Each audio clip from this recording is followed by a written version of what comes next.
So the record library as an art museum, conceptual art, spatial art, temporal art. We listen to a record for so many minutes, that's temporal art. A movie is the same, or a television show. Spatial art is something that takes up space, obviously.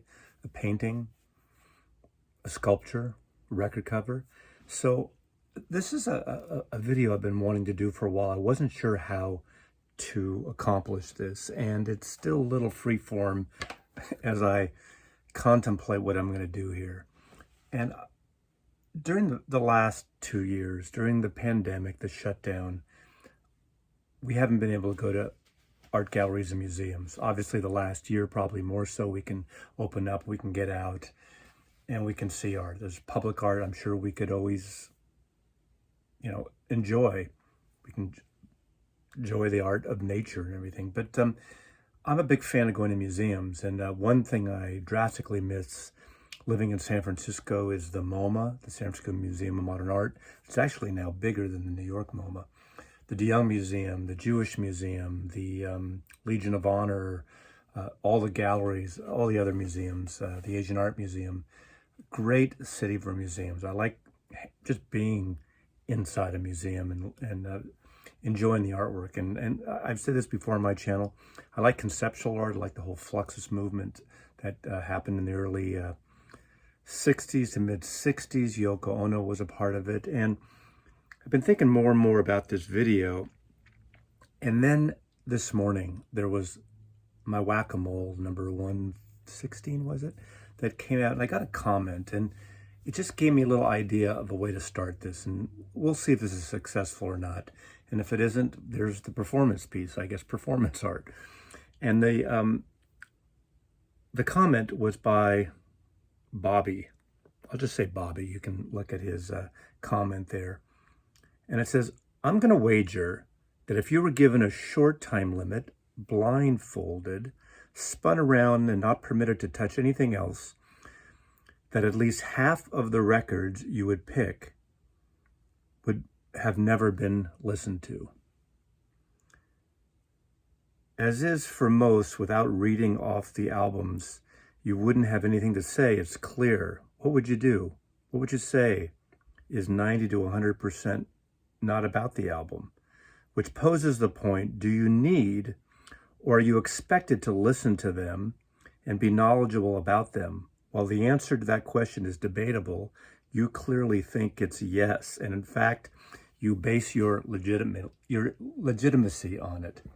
Well, Bobby, I don't know about legitimacy. These are the records I enjoy. These are the records I know. Obviously, I know some better than others, and some I know really well after 30, 40, 50 years, some not so well. And of course, when I do my Whack-A-Moles and I pull a record, I do look at the contents. I get a sense memory feeling, if you will, to remember what I know about this record.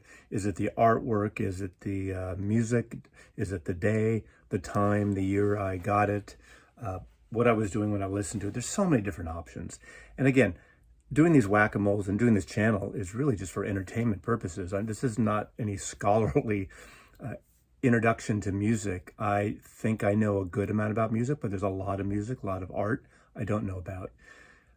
I've also get asked quite a bit in comments and just in general, whether it's Instagram, whether it's online, other areas, or from my channel, is why do you have all those records? Why do you need all those records? How can you listen to all those records?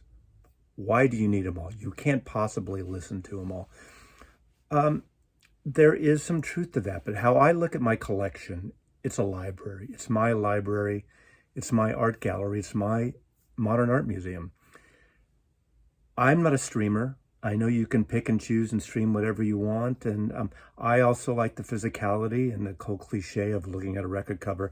But it's true. I like the visual mediums as well as the oral medium. So during this last 2 years, I've been able to come down here and pull some records and look at the covers and read the liner notes and enjoy the photography and illustration and design elements on these records. And of course, the music too. So even though I don't listen to every single record all the time, when I do these whack-a-moles, for instance, I listen to those records after the fact. I've been doing a lot of cover art related content, whether it's picking one photographer, one illustrator, one designer, a theme.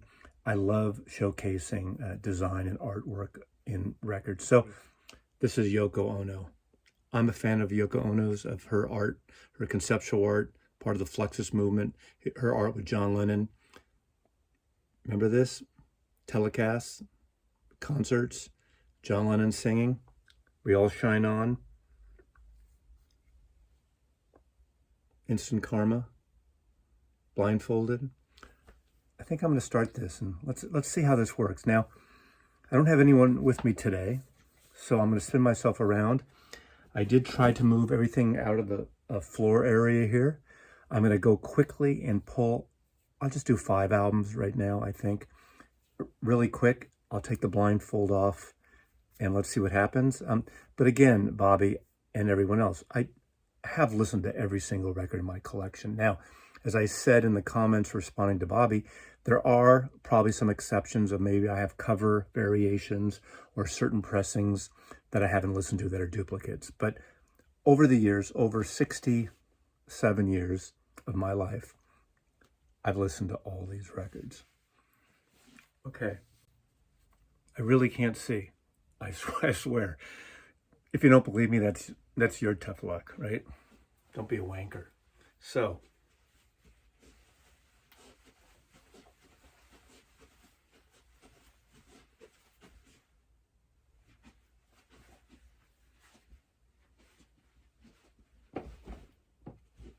ow!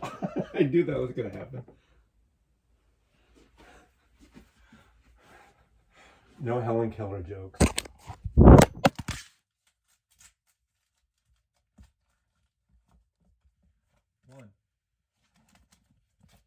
2. I didn't take into consideration that I might knock the camera over, so I got to do this again. I was not cheating. It just, see, I don't make a good blind man or blindfolded man.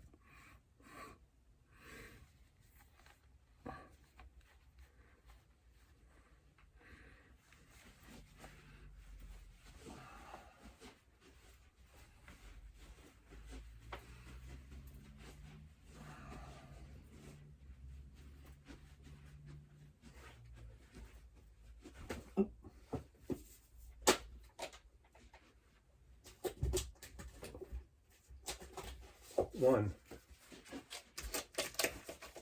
2,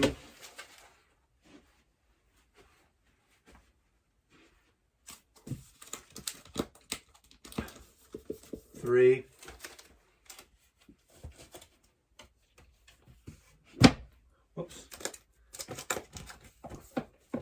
4,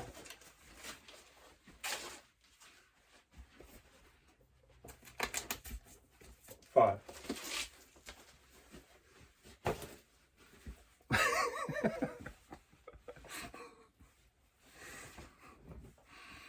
Oh man. But, you know, an artist has to, you have to be inspired and you have to, you know, genius is pain. Okay.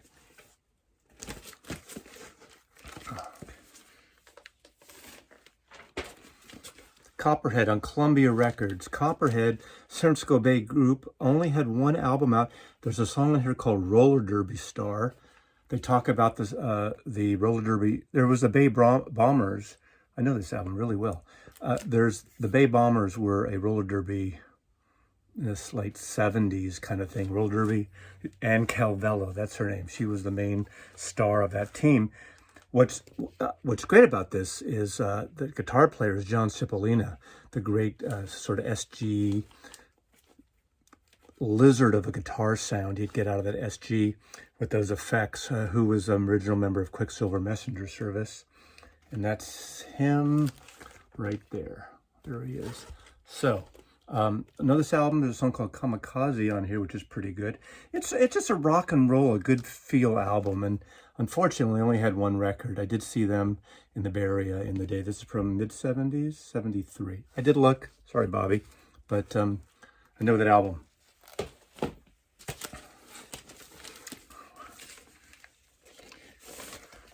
Wings Greatest. What can I say? Paul McCartney's band. This is an easy one. Did not look, did not pull it. I know this album well. This actually, some people say, why do they call this Wings Greatest when you have Another Day on here, which was a solo Paul and Linda album. Junior's Farm, that's Wings. Mulligan-Tyre, which was one of the biggest singles in the UK for so long, didn't really chart in this country.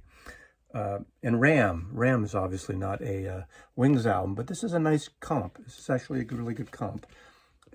They show the three main members at the time. This is after Band on the Run, I think this came out. This is 78, so it's later. So this is after the tour, after the big Wings of America tour of 76. Cry Love, Jimi Hendrix. This is Crash Landing. Excuse me, not Cry Love. Crash Landing is one of the posthumous records that was put together after his death of Jimi Hendrix's death by Alan Douglas, who worked on this and supplementing. I can't remember if this is the one they added musicians to post, and I don't know that Bob, whatever your name is. Stone Free again with the Power Piece in Mississippi. A lot of these have been supplemented over the years with some of the box sets, the Purple Crush box set of Jimi Hendrix.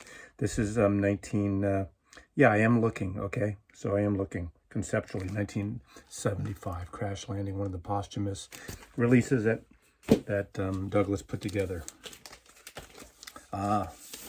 This is amongst my favorite 10 Years After albums. I do like the Columbia stuff a little bit, but the stuff on Durham, I guess it's Durham London Records, that came out, this is Watt, W-A-T-T. I saw 10 Years After in 72 or 73 at Winterland. Obviously, Alvin Lee, what a great guitar player, great bluesy rock. All their albums are blues rock. The album Cricklewood Green, UK British blues band. But they also have a little psychedelic aspects to their records, and they're really good. This one, I believe, has a poster. Yeah, it does. In fact, this is my original copy. It has staple holes from my room, but how great is that? Right? So, Watt, 10 Years After. Yeah, it is Durham London Records in the U.S. All their records are really good, especially these London records. Space and Time on Columbia, We Gotta Change the World, was sort of the big AM-friendly hit and FM-friendly hit.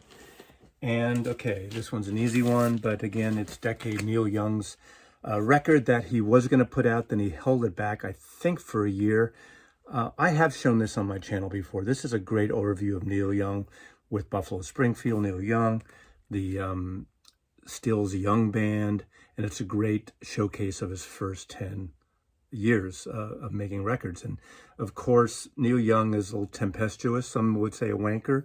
I still like Neil, and I think his most wankiness, amongst other things, was when he was about to tour with Buffalo Springfield, and then decided, I don't want to do that. Kind of screwed Richie Furay and Steve Stills, the rest of the band. So again, love Neil Young. Now, I'm going to show a few more only because the camera fell on it. And these are the ones I pulled at the beginning, and I thought I didn't know the camera had fallen. So Sergio Mendes, Brazil 66. Obviously, they did The Look of Love, Look Around. With a little help of my friends on here. You know, Look of Love, which is the Baccarat and Hal David song. I've said this before, the 77 album called Primal Roots is a fantastic Brazilian jazz pop record, one of my finest records in my collection, so I highly suggest that. Meditations, John Coltrane. This is an Impulse. I know this is a 70s pressing. When I worked for ABC, I got these 70s pressings with the green label. This has Pharoah Sanders, McCoy Tyner, Elvin Jones, Jimmy Garrison, and Rashid Ali, and 5 songs on it. The Father, the Son, and the Holy Ghost. More of the spiritual jazz sector of his work, which he was doing around this time. And yeah, I read these things. That's what I do. But I know this music, and I love this stuff. You know, some people like the spiritual side of Coltrane, and some don't. So there you go. Joe's Garage, Act 1. This is, I almost want to say this was, blackface was never in vogue, but of course, there's 2 volumes of Joe's Garage. It came out, I can't remember if it's right after Chic Your Booty. I was corrected, I said Shake by mistake. I know it's Chic Your Booty. And on these 2 records, the 2 volumes, he had a song called Jewish Princess, and then he got a lot of grief, so he followed up and put Catholic Girls on this album. And these are my promo copies I got from my friend Vernon, who worked at Polygram in the late 70s. And I got all these records and these original copies.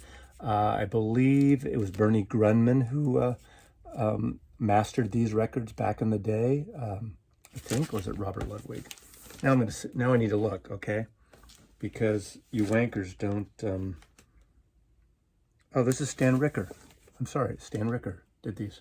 So I was wrong. I think Grunman did some of the stuff, some of the Zappa stuff.